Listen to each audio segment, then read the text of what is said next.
Something catastrophic just happened across Israel that the mainstream media is still trying to process. And by the time you finish watching this video, you're going to understand why the next 72 hours could determine whether this regional conflict stays contained or explodes into something the entire world will be forced to confront. Tel Aviv is burning, Haifa is under sustained bombardment. And for the first time since this war began, Iran is striking Israel's two largest cities simultaneously with a weapons package that includes systems the Israeli defense network was never designed to stop. This is not another wave of attacks. This is the escalation that military planners on both sides have been warning about privately while denying publicly. And the footage coming out of both cities right now tells a story that no government spokesperson can spin away. Stay with me, because what you're about to see is not just breaking news. It's the moment when the rules changed, when the assumptions broke, and when the question shifted from whether this war expands to how fast and how far. Here's what we know. Within the last 6 hours, Iranian forces launched what they're calling the 51st wave of Operation True Promise 4. But unlike the previous 50 waves, this attack was not distributed across multiple targets. This was a coordinated, simultaneous strike package aimed directly at Israel's two most strategically and economically vital cities. Tel Aviv, the financial and technological center of the country, and Haifa, home to Israel's largest port and a significant portion of the country's oil refining and energy infrastructure. The IRGC confirmed the attack within minutes of the first impacts.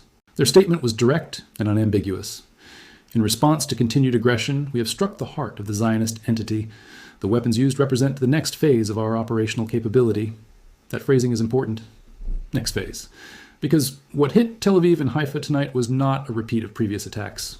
It was a demonstration of systems that have either never been deployed before or have been held in reserve specifically for this kind of strategic messaging.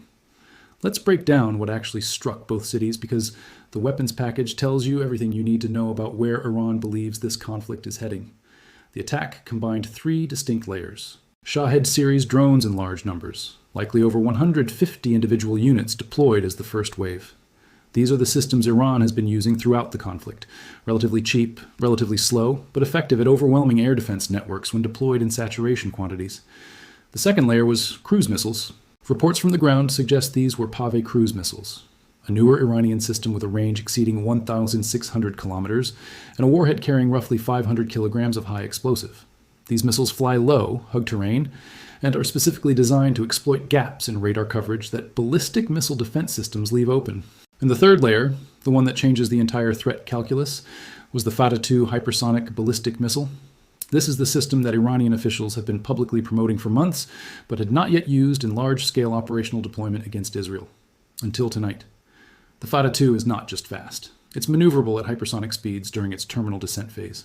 Which means that even if Israeli or American radar systems detect the launch, even if they track the missile through its mid-course flight, the final seconds before impact involve a warhead that can adjust its trajectory in ways that make interception nearly impossible with current technology.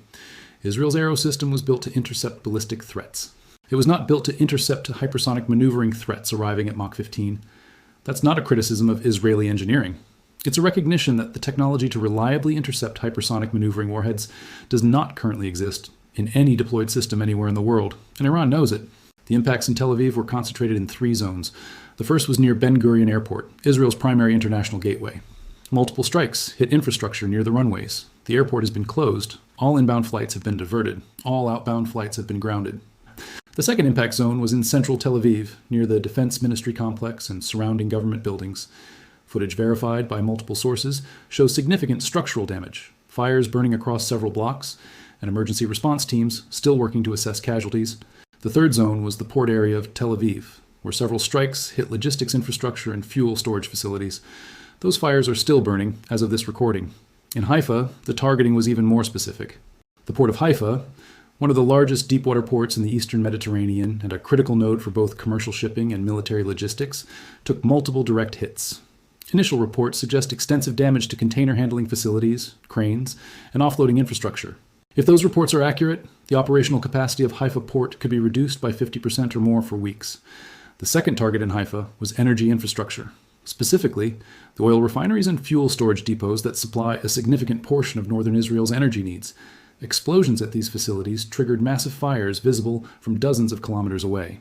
If those fires reach the main storage tanks, the environmental and economic damage will be catastrophic.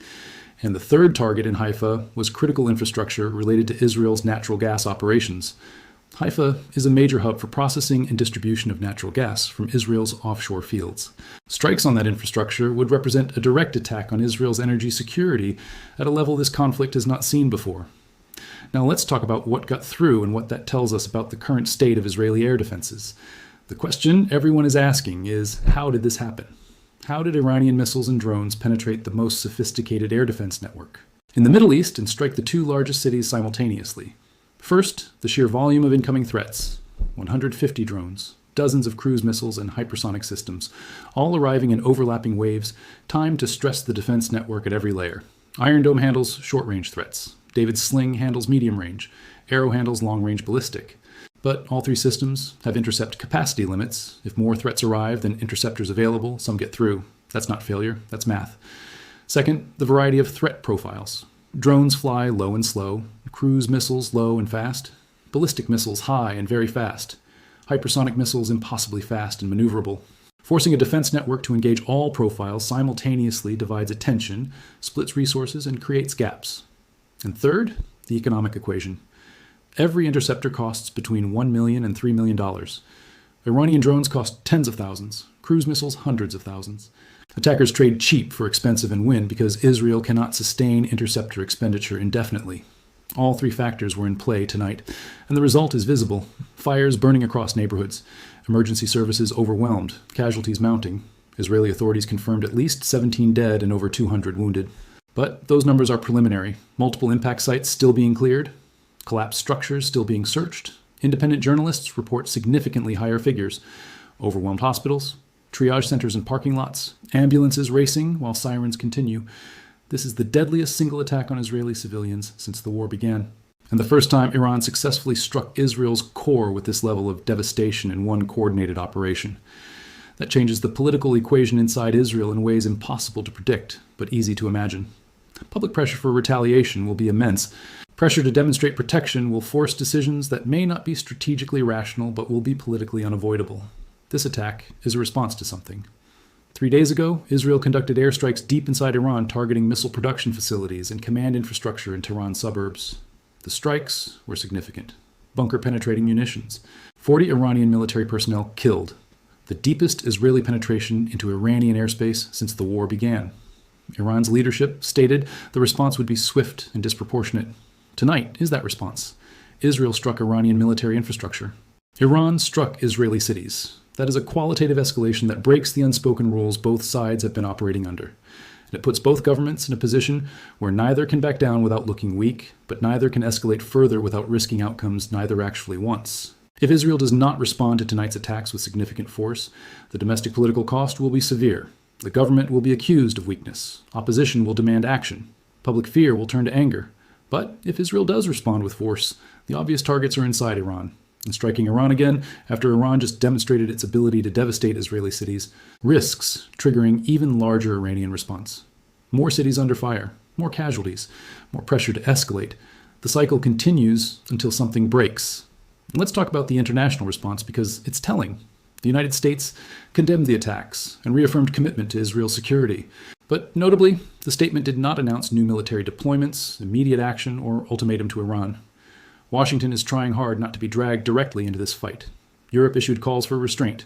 The UN Security Council scheduled emergency session. Russia and China warned against escalation but did not condemn Iran. The international community sees what's happening and does not have a plan to stop it.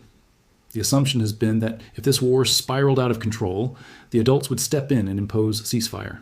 Tonight makes clear there are no adults capable of imposing anything. The belligerents are making their own decisions, and those decisions lead toward more violence, not less. Markets are already reacting. Oil prices spiked 7%. Brent crude now trading above $112 per barrel. If Haifa Port is offline for extended period, Eastern Mediterranean shipping costs will increase significantly. Insurance premiums climbing.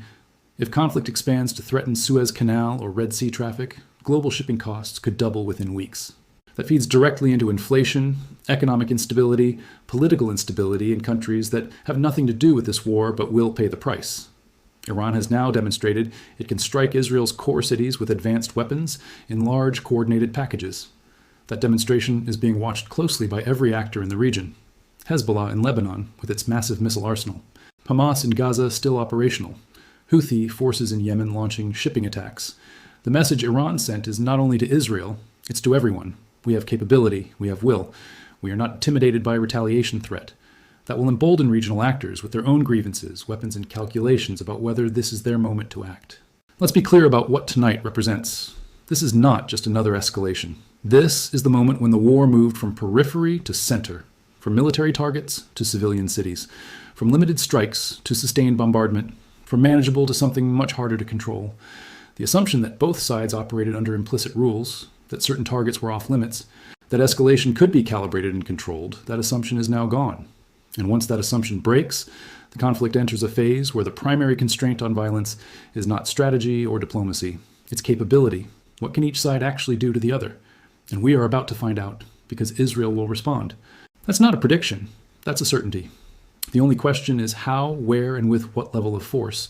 And Iran has already made clear that any Israeli response will trigger another wave of attacks on Israeli cities, which means we are now in a cycle where each side's response to the other's escalation produces the next escalation. And that cycle does not have an obvious off-ramp. Share this video with everyone you know, because what happened tonight in Tel Aviv and Haifa is not just a regional story, it's the leading edge of something that will affect energy prices, shipping costs, inflation rates, and geopolitical stability worldwide. The fire burning in Israel tonight is not going to stay contained, and the decisions made in the next 72 hours will determine whether this becomes the war that everyone feared, but nobody knew how to prevent.